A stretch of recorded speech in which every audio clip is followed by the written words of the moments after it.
Zurich, May 27, 2015. Football officials had gathered in Switzerland ahead of the Fédération Internationale de Football Association's annual Congress. The city was calm, the hotel corridors were quiet. Then law enforcement arrived. Swiss authorities detained 7 defendants wanted by the United States. The officials were suspected of receiving bribes totaling millions of dollars.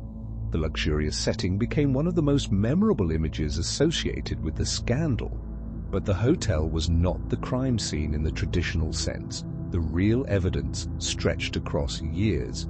Contracts, bank accounts, wire transfers, corporate intermediaries, sports marketing companies, and officials controlling access to some of football's most valuable commercial properties. United States prosecutors alleged a 24-year corruption scheme involving bribes and kickbacks tied to some of the most valuable commercial rights in world football. The first United States indictment charged 14 defendants with racketeering, wire fraud, and money laundering conspiracies. Prosecutors alleged that sports marketing executives had paid or agreed to pay well over $150 million in bribes and kickbacks. At the same time, Swiss prosecutors separately seized electronic data and documents at Fédération Internationale de Football Association headquarters while investigating suspected criminal mismanagement and money laundering connected to the awarding of the 2018 and 2022 World Cups. The arrests were dramatic. But the real story was hidden in how football made money. Football generates enormous value from more than tickets. Television rights, sponsorship, marketing rights, tournament branding, international friendlies, World Cup qualifiers, regional competitions. Those rights can be worth millions because companies compete for the ability to broadcast, promote, and commercialize the game. According to United States prosecutors, corrupt arrangements developed around the awarding of some of these rights. Sports marketing executives were accused of paying football officials in exchange for access to lucrative contracts. That meant a bribe could generate something much larger than the bribe itself. A valuable commercial agreement, guaranteed access, reduced competition, influence over future deals. The alleged and later proven corruption was not simply about stealing money sitting in the Fédération Internationale de Football Association's bank account. It was about monetizing influence, control the decision, control the rights, and the rights could be worth far more than the payment that secured them.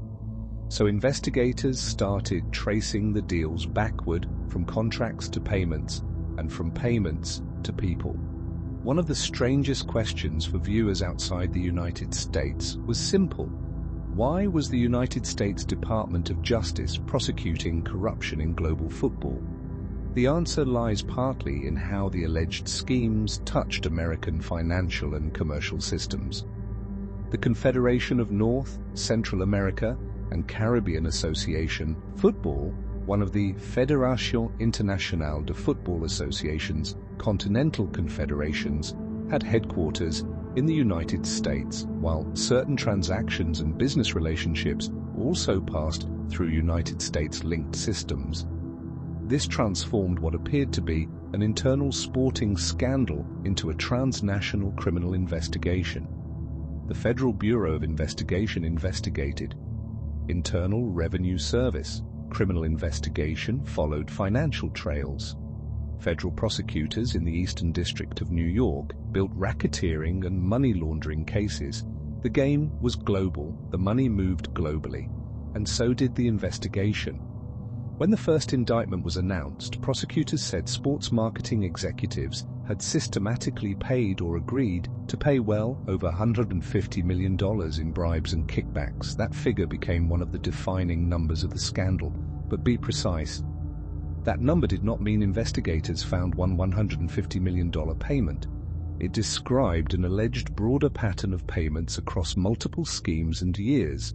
One payment may look like consulting, another may move through an intermediary, another may be disguised in a company transaction, another may be routed through an offshore account. The investigation depended on connecting those fragments. Then investigators found something even more powerful than suspicious transfers: insiders willing to admit what had happened. Several guilty pleas had already been secured before the dramatic 2015 arrests were publicly announced. Among them was Charles Blazer, the long-serving former General Secretary of the Confederation of North, Central America and Caribbean Association Football and former United States representative on the Federación Internacional de Football Association's Executive Committee. Brazilian sports marketing executive José Hawiler and two of his companies also pleaded guilty. Documents tell investigators where money moved. Cooperators can explain why. They can identify the relationship between a payment and a contract. They can describe who expected what. They can help prosecutors understand a structure that may look legitimate from the outside, and once insiders begin cooperating, corruption networks face a unique problem. Everyone starts wondering who else is talking. The investigation was no longer approaching football from the outside. It had people who had operated inside the system. One major figure was Jeffrey Webb. He had served as president of the Confederation of North, Central America and Caribbean Association Football and vice president of the Federación Internacional de Football Association. In November 2015, Webb pleaded guilty in United States federal court to racketeering conspiracy, wire fraud conspiracy, and money laundering conspiracy charges. The Federación Internacional de Football Association later banned him for life from football-related activities. A sitting or former leader at the highest levels of regional and global football had admitted criminal conduct. The scandal could no longer be dismissed as allegations surrounding a handful of obscure intermediaries. It reached people holding senior positions in the organizations governing the sport. Then, on December 3, 2015, United States prosecutors unsealed a 92-count superseding indictment charging 16 additional defendants. The new defendants included current or former football executives, including figures from the Confederation of North, Central America, and Caribbean Association Football and the South American Football Confederation. Two officials were arrested in Zurich that day. The widening case showed investigators believed they were dealing with something systemic, not one tournament, not one country, not one confederation. The allegations connected officials and businesses across multiple regions. By December 2017, former football officials Juan Ángel Naput of Paraguay and José Maria Marin of Brazil were convicted after trial of racketeering conspiracy and related offenses. An indictment is an accusation. A guilty plea is an admission. A conviction after trial is a legal finding based on evidence presented in court.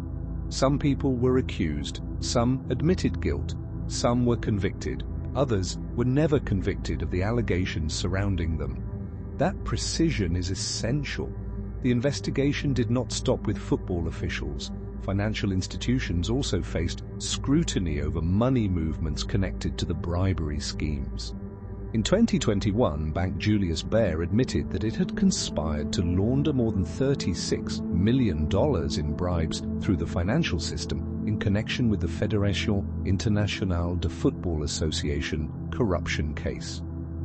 The bank agreed to pay more than $79 million in penalties and forfeiture. Corruption needs more than people willing to pay and receive bribes.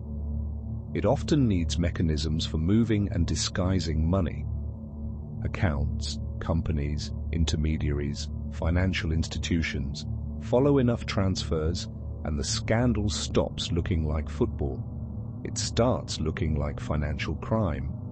By August 2021, the Justice Department said prosecutions had resulted in charges against more than 50 individual and corporate defendants from more than 20 countries.